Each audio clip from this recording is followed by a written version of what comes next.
Welcome to the NewsHour.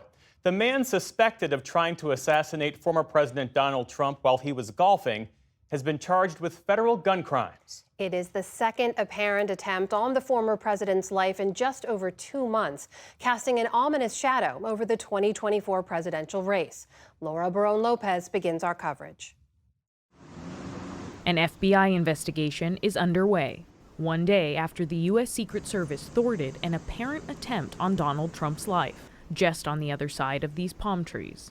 Yesterday afternoon, this country was reminded of the heightened and dynamic threat environment the United States Secret Service and its protectees face on a daily basis. It happened while he was playing golf at his own course near Mar-a-Lago. No injuries were reported. Law enforcement remained clustered outside the perimeter throughout the night. In Washington today, President Biden responded to what now appears to be a second assassination attempt against Trump. Thank God the president's okay. The one thing I want to make clear, the service needs more help. And I think the Congress should respond to their needs if they in fact need more services.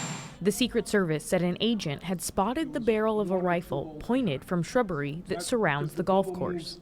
It was about 300 to 500 yards away from where the former president was playing. The agent immediately opened fire, and Trump was rushed off the course.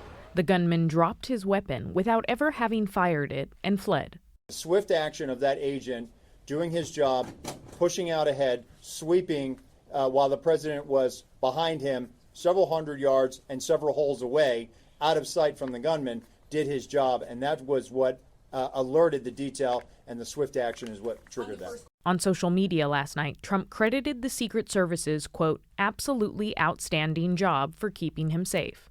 The Palm Beach County Sheriff said the agency did exactly what it needed to do, even if security wasn't as tight as it could have been. At this level that he is at right now, he's not the sitting president. If he was, we would have had this entire golf course around it. Well, because he's not, the security is limited to the areas that the Secret Service deems possible. Soon after the initial encounter, local police and a chopper descended onto the scene, and body cam footage showed the moment authorities arrested the suspect on a highway about 50 miles from the golf course. A witness had tipped off police to a license plate number for the suspect's vehicle. He was identified as 58-year-old Ryan Wesley Routh. Officials recovered 2 backpacks and an SKS rifle with a scope, which were left behind on the outskirts of the golf course. And phone records show Routh spent nearly 12 hours near the property before being confronted. Today, Routh appeared in federal court, charged with possession of a firearm by a convicted felon and a possession of a firearm with a destroyed serial number. If convicted, he could face anywhere from 5 to 15 years in prison. A look at public records and Routh's social media history paints a picture of a once Trump supporter turned critic with a deep fixation on Ukraine and its war with Russia. Routh self-published a 291-page book on Ukraine and global politics, where he talked about the end of his support for Trump.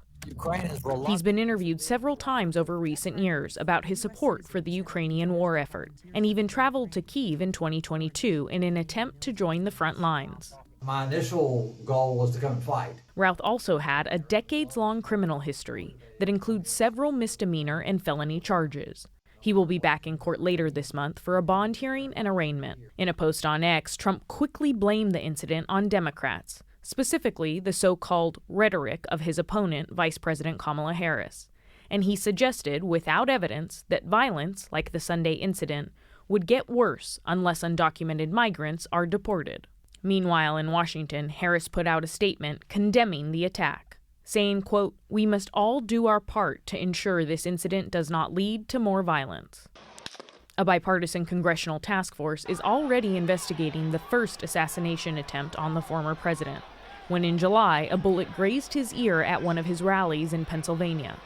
They were briefed on Sunday's incident by Secret Service and are awaiting more details. Ranking member on the task force, Democratic Congressman Jason Crow, spoke about the task force's work this morning. The scope of our task force was limited to investigating the Butler, Pennsylvania incident, so there were a lot of things that went wrong there, and it's just too early to tell whether or not those same issues were at play here or not. It's unclear how the incident will affect Trump's schedule, with just 50 days of campaigning left to go. For the PBS NewsHour, I'm Laura Barone Lopez.